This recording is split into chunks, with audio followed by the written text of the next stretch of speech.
அனைவருக்கும் வணக்கம். நான் உங்கள் 5ஆம் தலைமுறை ஜோதிடர் ராம்குமார் ராஜேந்திரன்.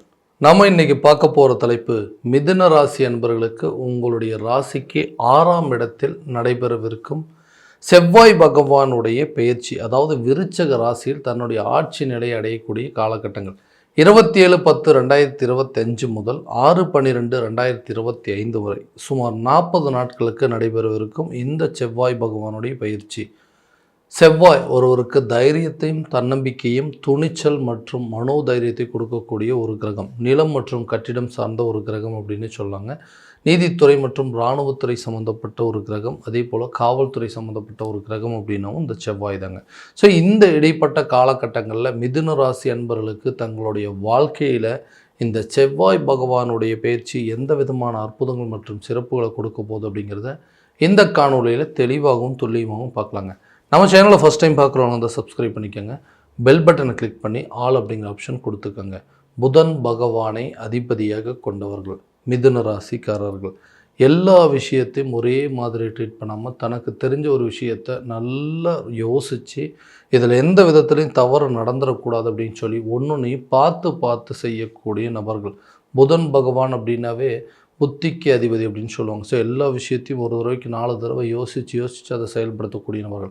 எல்லாத்தையுமே கரெக்டாக தாங்க பண்ணுறாங்க. என்ன நடக்குதுன்னு தெரியல. கடந்த சில காலகட்டங்களாக என்ன மாதிரி தன்னுடைய வாழ்க்கையில் கஷ்டப்பட்டவங்க யாருமே இருக்க முடியாதுங்க. ஏன்னா அவ்வளோ கஷ்டங்கள், அவ்வளோ அனுபவங்கள் அப்படிங்கிறது கிடச்சிருச்சு. ஏன்னா நிறைய விஷயத்தை கற்றுக்கிட்டேங்க. அந்த கஷ்டங்களில் கற்றுக்கிட்டதுனால தான் இன்றைக்கி அது ஒரு மிகப்பெரிய பாடமாகவே இருக்குது என்னோடய வாழ்க்கையில். ஏன்னா யாருக்கும் எந்த விதத்தில் எல்லளவும் துரோகம் செஞ்சதில்லை. ஆனால் எனக்கு மட்டும் எல்லா விதத்துலேயும் கெடுதல் செய்யக்கூடிய சூழல் அப்படிங்கிறது நடந்துக்கிட்டே இருக்குங்க. எல்லா திறமையும் இருக்குங்க, எல்லா வேலையும் செய்கிறேங்க. ஆனால் எல்லாமே இருந்தும் எனக்கு அந்த வேலைக்கு உண்டான ஒரு அங்கீகாரமோ ஒரு மரியாதையோ ஒரு மதிப்பு அப்படிங்கிறது எப்போவுமே இல்லாமல் இருக்குங்க.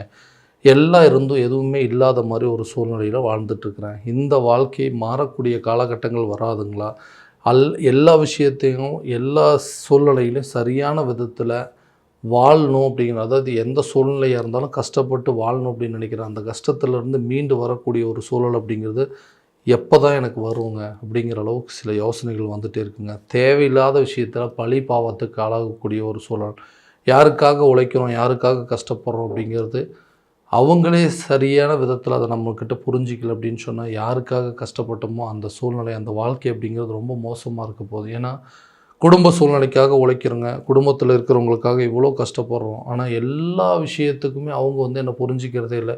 எல்லாத்துக்கும் காரணமே நீங்கள் தான் அப்படின்னு சொல்லி நம்மளையவே வந்து குறை சொல்கிற மாதிரி சில சூழல், நம்மளவே தப்பாக பேசுகிற மாதிரி ஒரு சூழ்நிலை அப்படிங்கிறது.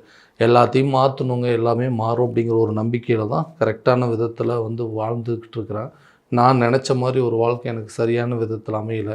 அட்லீஸ்ட் இந்த அமைஞ்ச வாழ்க்கையாவது சரியான விதத்தில் நான் வந்து வழி நடத்தி கொண்டு போகணும் அப்படின்னு நினைக்கிறேன். அதுலேயும் நிறைய சிக்கல்கள், சிரமங்கள் அப்படிங்கிறது வந்துக்கிட்டே இருக்காங்க. ஸோ இந்த மாதிரி சூழ்நிலையெல்லாம் மாறும் அப்படிங்கிற நம்பிக்கையில் தான் எல்லாத்தையும் விட்டு விலகி இருக்கணும். எப்போ தான் என்னை புரிஞ்சுக்குவாங்க அப்படின்னு சொல்லி யாருமே வேண்டாங்கிற அளவுக்கு ஒதுங்கி நிற்கக்கூடிய அளவுக்கு சில சூழல் அப்படிங்கிறது வந்துடுச்சு.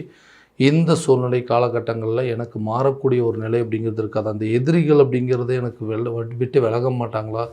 கூட இருக்கிறவங்களே எனக்கு எதிரியாகவே இருக்கிறாங்களே. எனக்கு உடல் ரீதியாக பாதிப்புகள், தொந்தரவுகள், இந்த ஆக்சிடென்ட் சம்மந்தப்பட்ட பிரச்சனை, இந்த மாதிரி வாழ்க்கையில் இந்த ஒரே ஒரு நிகழ்வு தான் இன்றைக்கி எனக்கு எல்லாத்தையுமே புரட்டி போட்டுருச்சிங்க அப்படின்னு சொல்லக்கூடிய அளவுக்கு சூழ்நிலைகள் என்னுடைய வாழ்க்கையில் நடந்துகிட்ருக்கு. இந்த விஷயத்தை எல்லாத்தையும் மாற்றிக்கணும்னு முயற்சி பண்ணுறதுக்கு ஒரு நல்ல காலகட்டங்கள் வராதான்னு யோசிக்கக்கூடிய இந்த மிதுன ராசிக்காரர்களுக்கு நிச்சயமாக இது ஒரு பொன்னான காலகட்டமாக இருக்க போதுங்க. வேலையில் இது வரைக்கும் இருந்து வந்த பகைகள் அப்படிங்கிறது விலகுங்க. எதிரிகள் உங்களை விட்டு விலகக்கூடிய ஒரு காலகட்டமாக இருக்க போதுங்க. கோர்ட்டு கேஸ் பிரச்சனை, ஜாமீன் பிரச்சனை அப்படிங்கிறதுல நிச்சயமாக தீரக்கூடியதுங்க.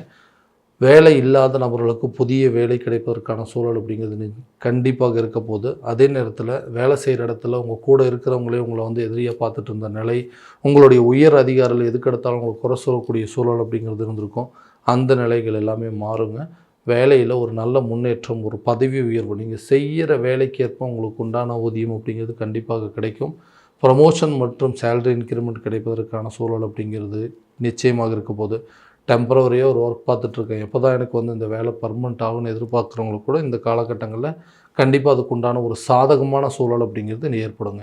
புதிய தொழிலை தொடங்குவதற்கான யோகங்கள், தொழிலை வந்து விரிவுபடுத்துவதற்கான சூழல் அப்படிங்கிறதும், தொழில் நல்ல லாபகரமான சூழல், நீங்கள் எதிர்பார்த்தபடி தொழிலை அடுத்த லெவலுக்கு கொண்டு போகிறதுக்கான ஒரு நல்ல வழிகள் அப்படிங்கிறது உங்களுக்கு பிறக்கும். தொழிலில் இது வரைக்கும் இருந்த நஷ்டங்கள் அப்படிங்கிறது சரி பண்ணுவீங்க. புதிய ஐடியாஸ் அப்படிங்கிறது வருங்க. உங்கள் தொழிலை வந்து அடுத்த லெவலுக்கு மூவ் பண்ணுறதுக்கான சான்சஸ் அப்படிங்கிறது இருக்குங்க. குழந்தை இல்லாத தம்பதியினருக்கு குழந்தை பாக்கியம் அப்படிங்கிறது ஏற்படுங்க. நீண்ட நாட்களாக திருமணம் ஆகாத நபர்களுக்கு கூட திருமணம் சம்மந்தப்பட்ட அனுகூலங்கள் அப்படிங்கிறது ஏற்படுங்க. இந்த கல்யாணம்னு ஒன்று காலத்துக்கு கரெக்டாக நடந்துருதுன்னா இன்றைக்கி இந்த குடும்பத்தில் இவ்வளோ பெரிய பிரச்சனையே வந்திருக்காது. ஏன்னா எல்லா பொறுப்புகளையும் எடுத்து பண்ணிகிட்டு இருந்து கடைசியில் வந்து எனக்குன்னு ஒரு விஷயம் பண்ணிக்கணும் அப்படின்னு நினைக்கும் போது அதுக்கு இந்த காலகட்டங்கள் நேரங்காலங்கள் எனக்கு சூழ்நிலைகள் எல்லாமே சாதகமாக இல்லை. ஸோ அதெல்லாம் வந்து லேட் ஆகிட்டே போயிட்டுருக்குங்க.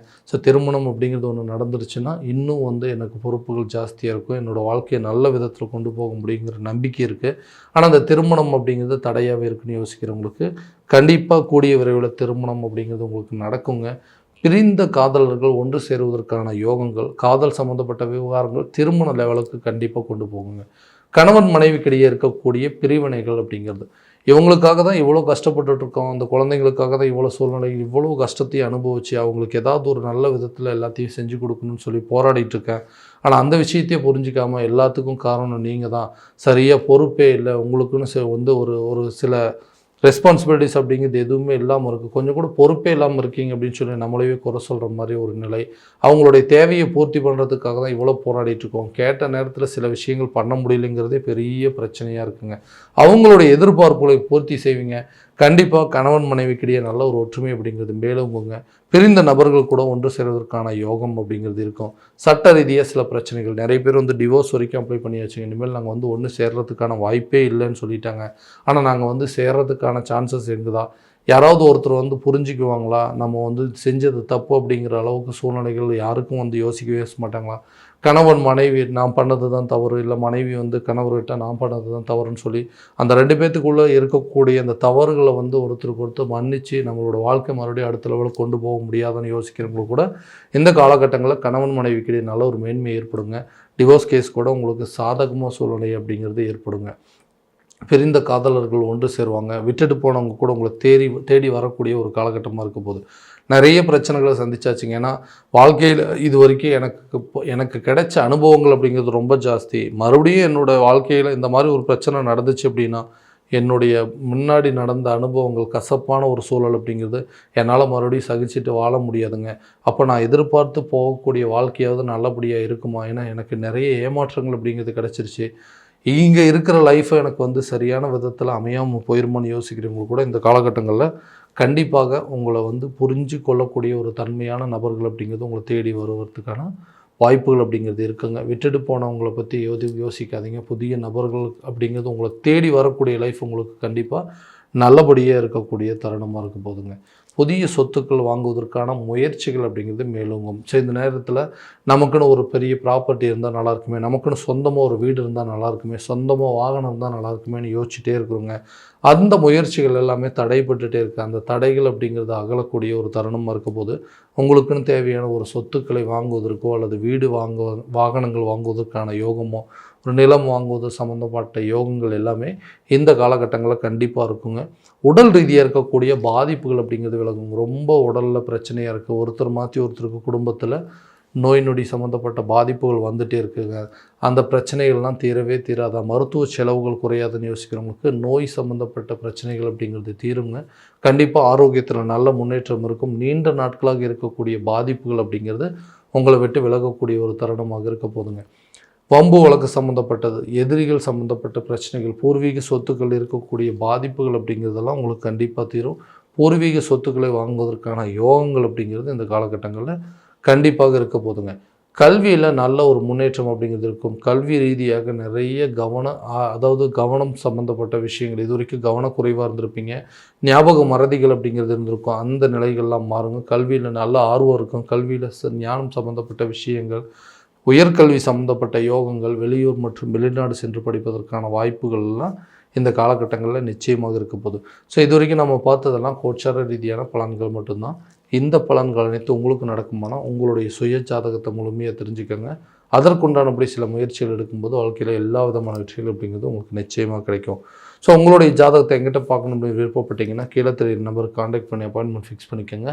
அப்படி இல்லையா உங்களோட ஜாதகத்தை வாட்ஸ்அப் நம்பர் மூலமாக அனுப்பிச்சி வச்சிங்க அப்படின்னா கூட தெளிவான முறையில் கணிச்சு துல்லியமான பலன்கள் அப்படிங்கிறது உங்களுக்கு தெரியப்படுத்தப்படும். மீண்டும் அடுத்த காணொலியில் உங்களை சந்திக்கும் வரை உங்களிடமிருந்து விடைபெறுவது உங்கள் ராம்குமார் ராஜேந்திரன். நன்றி.